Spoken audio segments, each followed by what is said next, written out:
Selamat pagi. Jadi, perkenalkan saya Dr. Dipa. Hari ini saya akan mempraktekkan resusitasi jantung paru atau RJP.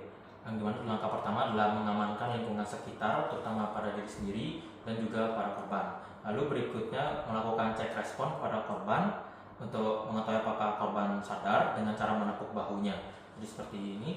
Pak, apakah Bapak baik-baik saja? Pak, apakah baik-baik saja?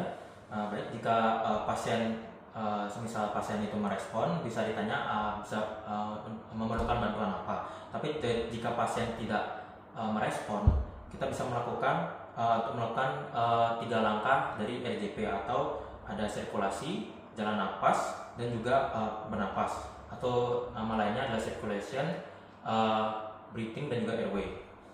Lalu berikutnya jika korban tidak sadar, kita bisa menelpon nomor 118, yang dimana kita juga bisa memberikan informasi seperti ada seorang pasien yang tidak sadar, kemudian apa yang terjadi, jumlah korban, lokasi korban, nomor telepon yang bisa dihubungi, dibutuhkan ambulans segera, kemudian tutup telepon, dan juga kirimkan penyelamat kedua jika ada.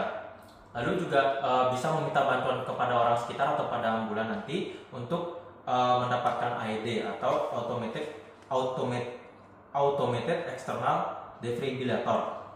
Oke, selanjutnya di sini saya akan melakukan yang selanjutnya itu adalah circulation, yang mana circulationnya yang pertama memposisikan pasien atau korban di atas permukaan yang datar dan juga keras. Lalu juga yang pertama kita melakukan deteksi denyut nadi karotis dan tidak lebih dari 10 detik. Lalu untuk berikutnya di sini untuk cara mengetahui, kita akan mencari trakea pada pasien atau korban dengan menggunakan 2-3 jari. Lalu rasakan denyut nadi antara trakea dan otot dari leher. Ini jadi mengecek pada bagian trakea menggunakan 3 jari. Oke, lalu merasakan denyut nadi antara trakea dan otot dari leher. Oke, di sini untuk denyut nadi dia teraba. Dan karena tidak teraba, di sini kita bisa lanjut melakukan chest compression atau penekanan dada. Untuk penekanan dada di sini yang pertama kita mensejajarkan lengan atas dan juga lengan bawah secara vertikal di area dekat dada pasien seperti ini. Lalu arahkan jari tengah sejajar dengan pada puting pasien. Lalu juga untuk kedalamannya bisa sekitar 5-6 cm.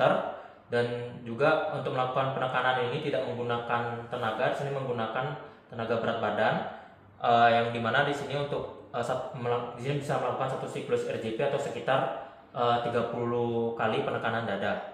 Di sini saya akan memulai untuk RJP-nya.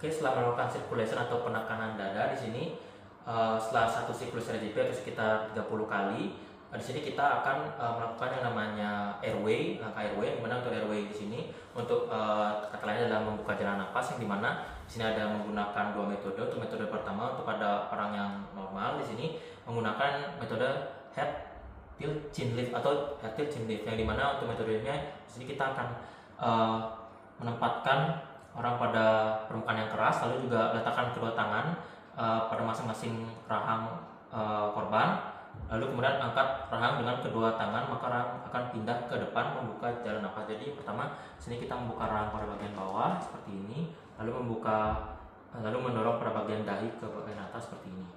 Oke, itu untuk metode chin lift. Dan untuk metode kedua itu ada metode jaw thrust, yang dimana biasanya metode itu dilakukan pada orang yang cedera tulang belakang. Namun pada pasien yang tidak ada, jadi selanjutnya saya akan melakukan metode yang berikutnya lagi, yaitu adalah metode breathing. Yang mana metode breathing ini untuk secara manual itu bisa menggunakan mulut kita untuk memberikan napas kepada pasien dengan cara menutup satu hidung, lalu memberikan napas menggunakan mulut. Tapi di sini saya akan mempraktekkan juga menggunakan ambu bag, di mana untuk ambu bag ini sendiri ini merupakan alat bantu untuk napas dari pasien. Jadi untuk breathing ini cara melakukannya adalah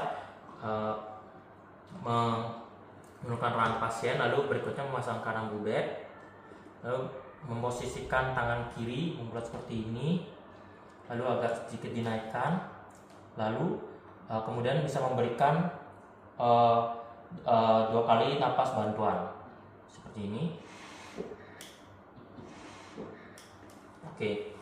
Oke, jika sudah, selanjutnya kita bisa mengevaluasi yang dimana untuk berikutnya bisa dilakukan lagi paling banyak 5 siklus RJP atau sekitar memberikan 5 kali siklus RJP, yaitu berarti 5 kali 30, dan juga bisa memberikan jalan napas sebanyak 5 kali atau sekitar 2 kali 5. Lalu berikutnya di sini bisa RJP terus dilakukan dengan memberikan 30 kali penekanan diikuti 2 napas sampai AED atau Automated External Defibrillator itu tiba. Oke, baik, di sini berikutnya saya akan mempraktekkan penggunaan AED, yang dimana ketika AED sudah tiba, kita bisa langsung menggunakan AED ini untuk melakukan instruksi yang berikutnya. Jadi untuk penggunaan AED ini, yang pertama dilakukan adalah kita membersihkan area pasien agar tidak basah. Lalu berikutnya kita bisa memasangkan AED. Untuk AED ini sendiri kita akan mengikuti sesuai yang ada pada alat AED seperti ini. Lalu berikutnya di sini kita akan memasangkan sesuai dengan instruksi yang pada alat AED. Oke, saya akan mulai memasang.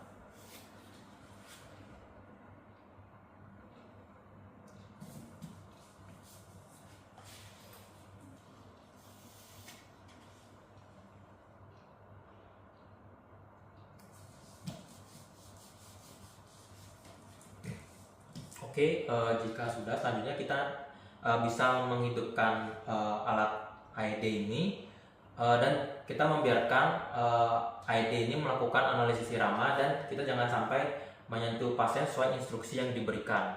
Lalu nanti alat AED ini akan menginformasikan kita apakah kita sudah bisa melanjutkan RJP atau melakukan tindakan lainnya. Jadi di sini kita akan menghidupkan alatnya terlebih dahulu. Heart rhythm.